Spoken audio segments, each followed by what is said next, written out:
What is going on, my family? Your boy Demetrius is back with another classic Tekken 8 video. Here we are going to talk about in Tekken 8 Season 2 the most toxic characters when it comes to Tekken 8 Season 2. Now, what I mean most toxic, yes, I do mean the most broken characters, the characters that probably have the most bullshit, the characters that are completely dishonest, however you want to put it. And I also want to say something about this. There seems to be this thing going around when it comes to characters and this character honest, this character dishonest and stuff like that. I'm going to tell y'all right now, every single character in this game is dishonest, okay?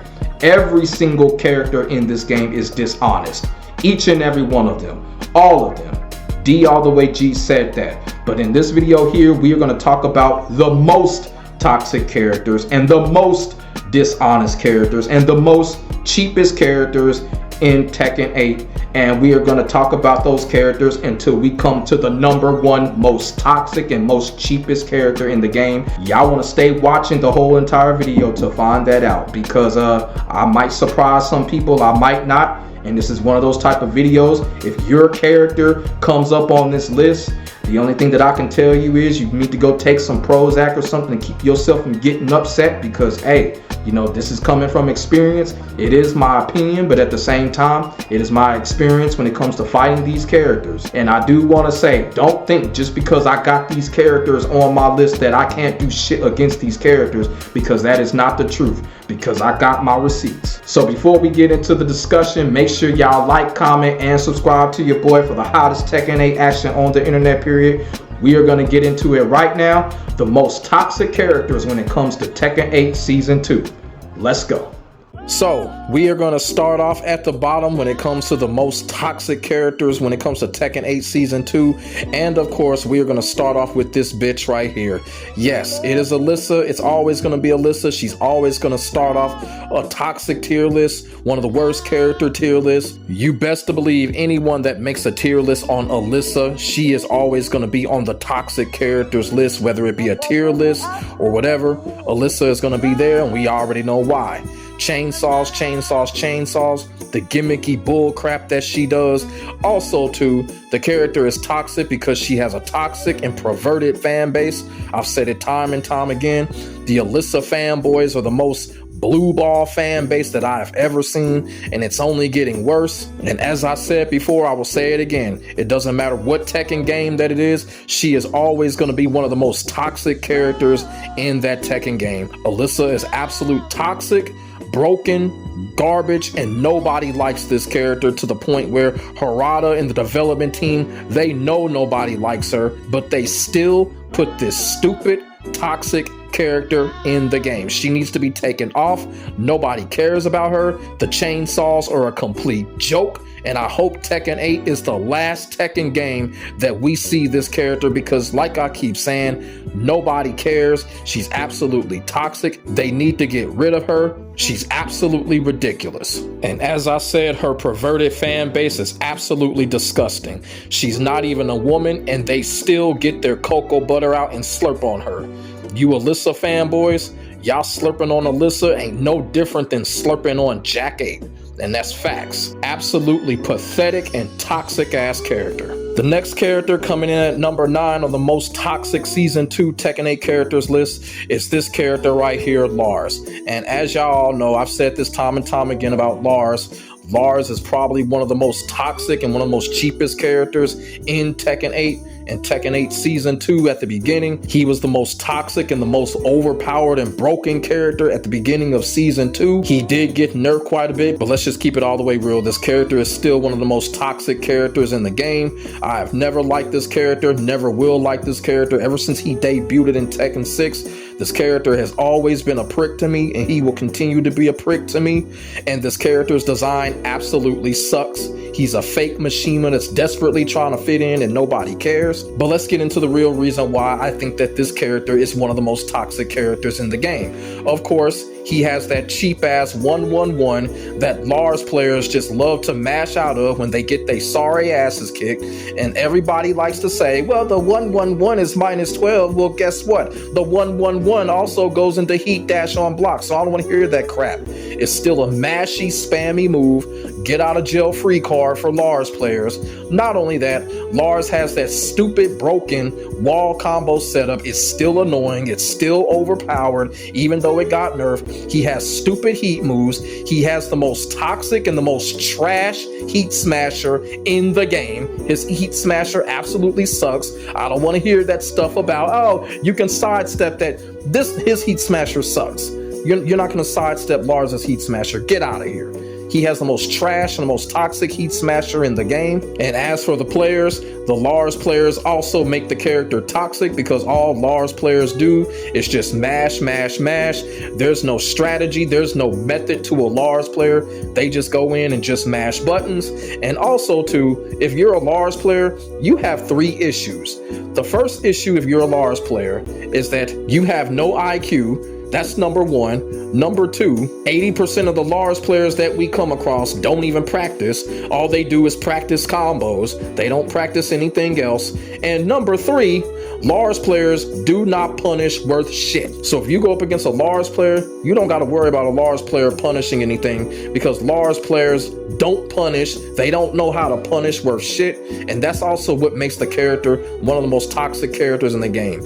He's fucking Masher's Paradise, a complete prick of a character. Oh, and let's not forget, he's in love with the robot. He's in love with Alisa. So that makes him a double time prick, one of the most toxic characters in the game. Like I said, when it comes to Lars, Lars can because I do not like this character and I never will. He comes in at number 9 on the most toxic characters list in season 2. The next character coming in at number 8 when it comes to season 2's most toxic character list is, of course, Yoshimitsu. And we got a lot to talk about when it comes to this bitch-made character. Yoshimitsu is a character that I've always said that even though he's one of the most predictable characters in the game, this character has terrorized the community throughout Tekken 8's tenure. This character basically allows players with a kindergarten attitude to look and seem and play better than they actually are. This character allows players to basically say F the fundamentals, F strategy, F practice, and just go in, do all kind of dumb shit, and still come out looking like some type of fucking God 1, God 2, or God 3. This is what makes Yoshimitsu a toxic character, and I'm gonna be all the way real with you. Not only that, Yoshimitsu is also a character, basically the whole thing with all these unblockables, stupid stances, just a whole bunch of gibberish going on with this character. A kindergarten mentality Yoshimitsu player does not have to do a thing. They do not have to do a thing. They don't even have to think in battle. Oh, all you gotta do, attack minus, spin, attack minus, flash, attack minus, spin, all kind of stupid stuff like that. This character is absolutely atrocious, and the people that use this character are absolutely atrocious. The people that use this character clearly don't get no fucking sex at home because the way that this character is built. And I'm gonna tell you something else. This character and his player base is one of the main reasons why Tekken 8 is in the fucked up situation that it is in today. We can blame Yoshimitsu and his player base for that. If you take these kindergarten mentality Yoshimitsu players off of Tekken 8 will be in a much better state. I guarantee you that. But since we have Yoshimitsu and his kindergarten mind player base, this is what we get when it comes to Tekken 8. Yoshimitsu, absolutely cheesy character, and it is painfully obvious that this character is clearly not respected throughout the community, and neither is his player base, and rightfully so. And at the end of the day, the players are still garbage and you can still whoop their ass because they don't know shit. Even though the character will carry the player, it don't even matter. The player's gonna still get their ass whooped because they don't know shit about the game and they don't even know shit about the character. They just go in and do dumb shit with him thinking that they're gonna come out on top. This is how trash and toxic the character is. And to add on to that, a good majority of Yoshimitsu's player base are some lag monsters, and a lot of them use Wi-Fi as well. And if you come across a Yoshimitsu player that's God of Destruction and up, trust me, they didn't deserve to be there. They don't deserve to be there. They probably lagged or gimmicked their way there because of what the character is doing. And also too, most of them are probably blue rank at best. This character has totally hindered Tekken 8 all by himself. And like I said, if it wasn't for this character and his kindergarten ignorant player base, Tekken 8 would be in a much better state right now. This is the reason why Yoshimitsu comes in at number 8 as one of the most toxic characters in Tekken 8 Season 2. The next character coming in at number 7 on the Tekken 8 Season 2 most toxic list, you know it. Oh, busted ass Lee Chaolan. Yes, Lee Chaolan, and I said it. I don't care how bad Lee players cry a river. Lee Chaolan is busted. He's been busted for a long time. He was busted in Toxic in Tekken 7. He is busted in Toxic again in Tekken 8. And where do we start? Okay, let's start with down 3. Lee Chaolan's down 3, probably one of the most toxic get out of jail free card moves that there is. Lee players can just mash that out whenever they want to, whenever they get pressured. A pressuring opponent cannot react to Lee Chaolan's down 3. You're gonna get counter hit, you're gonna get comboed if a Lee player mashes that.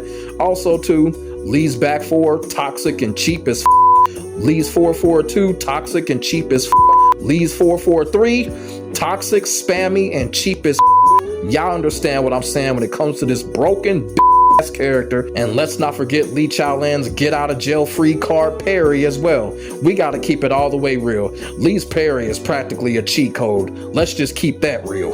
Lee Chaolan is busted, and like I said, Lee players, y'all can cry all y'all want to. That's another reason why the character is so toxic, because Lee players, y'all are the biggest down players and the biggest crybabies that we have in the Tekken community. Lee Chaolan, busted as he comes in at number 7. Coming in at number 6 on the most toxic character list in Season 2 is Lili. And one of the main reasons why I have Lili at number 6 when it comes to the most toxic characters in Tekken 8 Season 2 is this one move right here. This move, you are looking at it right here.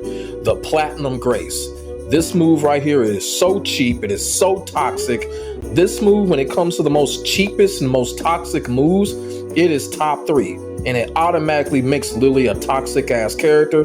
This move is completely a spammy, brain dead kindergarten move where Lili players just use it to basically continue to reset you to continue her combos. The move is just absolutely corny and stupid.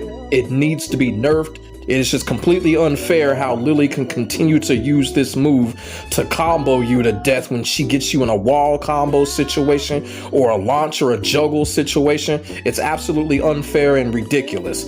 Not only that, her feisty rabbit is also pretty toxic and cheap, which makes her toxic as well. Her sidestep is corny and overpowered and needs to be nerfed. It's too easy for a Lili player to get off with any type of confirmed sidestep. They need to nerf that crap immediately. And her combo game is absolutely toxic and overkill. It is just absolutely atrocious with her combo game and the stuff that Lili is able to get away with her combos.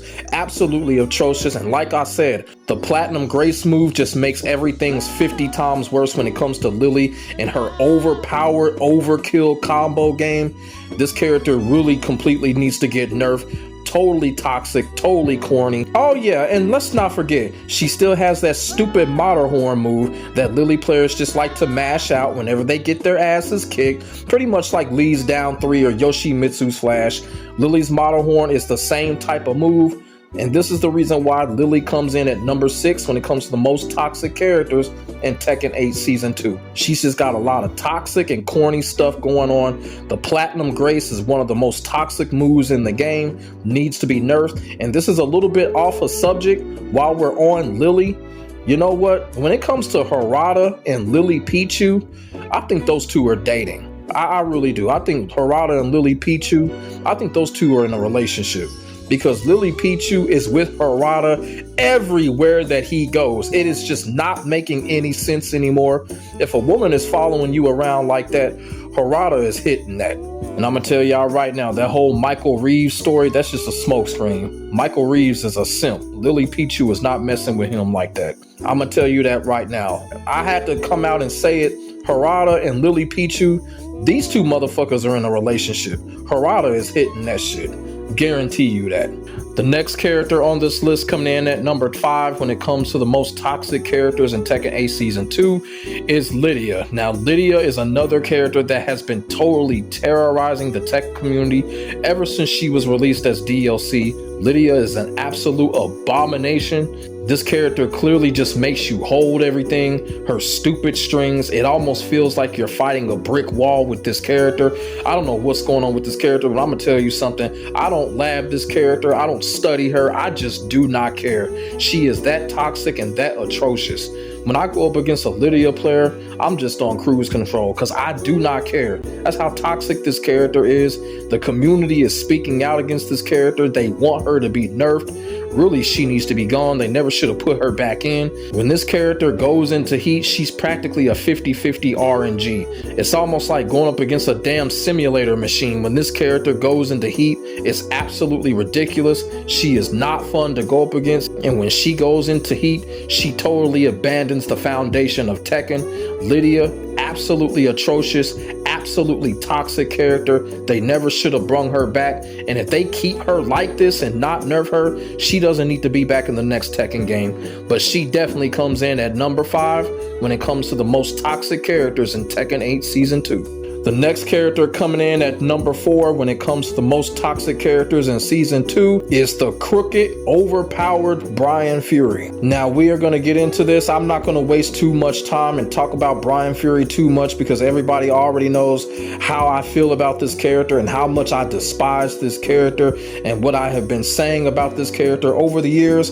And everything still stands when it comes to Bryan Fury. Bryan Fury once again makes my top 5 when it comes to the most toxic, the cheapest, and the most busted characters when it comes to Tekken 8 or any Tekken game. As long as Bryan Fury is in these Tekken games and as long as I live, Bryan Fury is going to always be in the top 5 when it comes to the most toxic characters when it comes to Tekken, because that's exactly what he is. This character carries everyone that uses him. Everyone that uses this character is getting carried, and that is just not good. That is nothing to be proud of. And once again, this character still has one of the most overpowered wall combo setups, easiest combos in the game, big damage, big easy damage where you can get 105 plus damage easily off of just one move and a wall combo. It's just the same stupid recycled shit when it comes to Bryan Fury. Every Tekken game, same broke overpowered record with him. And like I said, this character carries everybody that uses him. That toxic ass taunt, it's just one of the dumbest things in the Tekken franchise. I just don't understand it. Why is it still in the game? It's going to continue to be in the game because the character is toxic. The development team knows it. And this is why I will always and continue to despise this character, because this character was literally made to carry people. And that's what's going on. He's also one of the most recycled characters in the game. Him and Paul Phoenix are the 2 most recycled characters I've ever seen in fighting game history. Bryan Fury just absolutely disgusts me. Like I said, totally despise this character. Super toxic, toxic wall combo, overpowered wall combo. Just an overpowered junk of a character. Bryan Fury definitely comes in at number 4 when it comes to the most toxic. And now we can get this character off of the screen. Next character coming in at number 3 when it comes to the most toxic characters list in Tekken 8 Season 2 is Jun. And when it comes to Jun, and as beautiful as she is, Jun is a fabricated, toxic, overpowered piece of crap. She can get 110% combo damage easily without even trying. Her combo stretches are way too long. It just doesn't make any sense how she stretches her combos, probably even as worse as Lili. She's very annoying to go up against. She throws out these Shizuru type projectiles. It gets on everybody's nerves. The character is just absolutely toxic and atrocious. No ifs, ands, or buts about it. The crazy part about it is a good majority of Jun's player base even admit that she's fabricated, toxic, overpowered, and completely annoying. And Jun, she definitely comes in at number 3 because of it. In Tekken 8 Season 1, I actually had Jun as the most toxic, but she done kind of moved down a little bit, but that does not exclude that she is still toxic, still fabricated, still damage overpowered. It's absolutely ridiculous how they did Jun when it comes to Tekken 8. Harada needs to retire, Nakatsu needs to be fired, and Michael Murray needs to get beat up by black prison inmates on how they made Jun so fabricated and toxic, overpowered and annoying. It's just absolutely ridiculous what they've done with this character. And to be quite honest with you, Jun is another character that she really doesn't deserve to be back on Tekken 9 because of how fabricated and toxic that she is. I know that's going to upset the Jun community, but it is what it is. She's too fabricated, she's too toxic. Get her out of here. Jun comes in at number 3 when it comes to the most toxic characters in Tekken 8 Season 2. Coming in at number 2 when it comes to the most toxic characters in Tekken 8 Season 2 is trash-ass Hwoarang. And we already know when it comes to Hwoarang, I did this before in Tekken 7. In Tekken 7, Hwoarang was absolutely the most toxic character in Tekken 7. In Tekken 8, he is right up there once again. In Tekken 8 Season 1, I had him number 2 also. He is number 2 once again in Tekken 8 Season 2. And like I said, this character is completely brain dead, completely trash. He is a character that pretty much gets away with getting whatever he wants without earning it.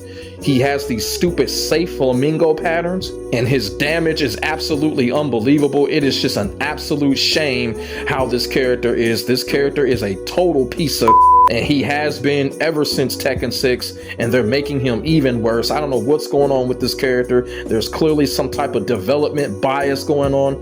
This character has all types of bugs going on when it comes to him and fighting. It's just absolutely ridiculous when it comes to Hwoarang. People are already saying what's going on with this character. The ridiculous plus frames, the bugs, it's just absolutely crazy. And then on top of that too, when it comes to the Hwoarang players make the character even more toxic because all Hwoarang players just want to do is spam back three all day. They want to get that back 3 because they want to get that little stupid super damage combo that they don't earn. The only combo that they practice when they go to the training mode. That's all Hwoarang players want. And if a Hwoarang player doesn't get that, they go back 1. That's all they do. If a Hwoarang player fails at anything, they're going to mash back 1. They're going to try to get their way out of the situation quickly, a situation that they put themselves in because they don't know what the fuck they're doing.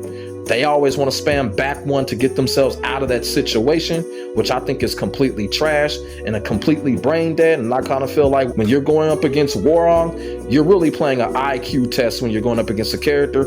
If you have a better IQ than the Hwoarang player, you're usually going to win because a lot of these Hwoarang players, they just go out there and they just mash buttons. They just want that combo, mash back 3, and then that's really it. Really boring, really not fun to go up against. But that is this character in a nutshell right here. This is how they want this character, and this is what we got. This character is complete toxic, complete trash, and once again, he is number 2 on the top list when it comes to the toxic characters. This character is so cheap, so toxic, and so stupid. You literally have to have a mental strategy when you are going up against this character, and it doesn't even matter what rank skill they are. It could be a blue rank, you still have to have a mental strategy against this stupid character. This character is just absolutely a straight bitch.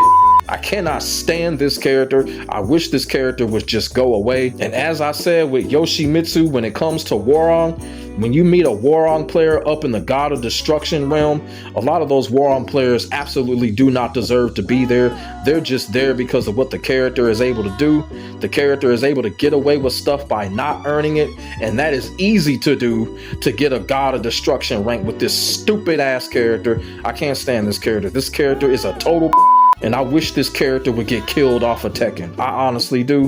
But Hwoarang comes in at number 2 when it comes to the Tekken 8 Season 2's most toxic list. Coming in at number 1 when it comes to the most toxic character in Tekken 8 Season 2 is none other than Mr. Over here, Mr. Great White Hope of Tekken, Steve Fox. And we got a library of shit to go through when it comes to Steve Fox and why he is the most toxic character when it comes to Tekken 8 Season 2. For starters, his back 1 is cheap. His back 1 is old. They need to get rid of that move. We're sick of seeing it. They need to get it out of here. Toxic and cheap. His back 1+2 is also stupid, toxic, and cheap. And the reason why his back 1+2 is cheap, because if Steve gets you in a wall combo, he can follow it up, go into heat, and hit you with 2 straight 5 Fox Furies, which goes to my next point. 5 Fox Fury is absolutely toxic, one of the most toxic heat moves in the game, one of the most toxic moves in the game in general. It is just so stupid how the character can get off with at least 2 straight 5 Fox Furies and a heat smasher or a rage art right after it. That is just completely stupid and toxic. What is the development team doing? What is the development team doing when it comes to these characters, and especially when it comes to Steve Fox? That absolutely makes no sense. 5 Fox Fury is absolutely atrocious, toxic, and dumb. Then on top of that, Steve has the most trolling move in the game, his up back 3, which Steve players just love to use to troll their opponents all game long. That's all you're gonna see. Over here, over here, over here. Up back 3 into Lionheart, the most trollish move in the fucking game. The move is so trollish when it comes to certain situations. When a Steve player does that too much, I will literally put the controller down. If the Steve player is gonna troll me all day with that move, I will literally put the controller down until they stop bullshitting, like for real. If I see that all game long, I'm not gonna fight. I'm just gonna stand there. It is a completely trollish move. They shouldn't have never put it in. It allows Steve to constantly have a chair pull gimmick on his opponents, which is absolutely unfair depending on what character you're using. And I'm gonna be all the way real with you when it comes to Steve. Like, look, I've said this time and time again. In Tekken 8 Season 1, I was telling people they were going to try their hardest to make Steve the most overpowered and toxic character in the game, and they have succeeded. And now that Steve is the most toxic character, he ain't coming down from that throne when it comes to Tekken 8. This character is going to be up there for a while. It's probably going to take a new DLC character such as Mariah Zoe or somebody to dethrone him. But right now, Steve takes the cake. He is number 1. His moves are absolutely abusive moves. And y'all know I'm telling the truth. Back 1 is abusive. Back 1+2 is abusive. 5 Fox Fury is abusive. This character is totally abusive. Steve is pretty much Luke from Street Fighter. Totally a toxic and abusive character. The most toxic character when it comes to Tekken 8 Season 2. I know everybody is going to be crying foul that I put Steve as number 1, but that's where Steve deserves to be because the development team wanted him as the most toxic character because they made him so, like I was telling everybody that they were going to do so. So therefore, Steve, number 1 on the Tekken 8 Season 2's most toxic characters list. And I'm gonna be all the way real with y'all. This character needs a whole total rework because the stuff that he has going on, like I said, abusive, but at the same time, it's just played out. This character is just really played out, but still toxic as hell. So those are the characters that I believe that are the most toxic, the most brain dead, the most dishonest, and the most cheap characters when it comes to Tekken 8 Season 2. Now, when it comes to Tekken 8 Season 3, we don't know. We don't know what changes that the development team are gonna make to these characters in the game. So it might be different. So when it comes to Season 2, this is how it is when it comes to me. So let me know in the comments section below about these top 10 characters that I have named off when it comes to Tekken 8 Season 2. Do you agree? Do you disagree? What is your list when it comes to the top toxic characters when it comes to Tekken 8 Season 2? Put y'all thoughts and y'all feelings in the comments section below. We could definitely get a conversation started. Make sure y'all like, comment, and subscribe to your boy for the hottest Tekken 8 action on the internet, period. And as I keep on saying, ain't nobody doing it like I'm doing it when it comes to this Tekken shit, and that is facts. I speak the truth stings like it's supposed to, and we're gonna keep on doing that. My name is Demetrius. I will get back at you in the next video. God bless, stay safe. I am out. Peace.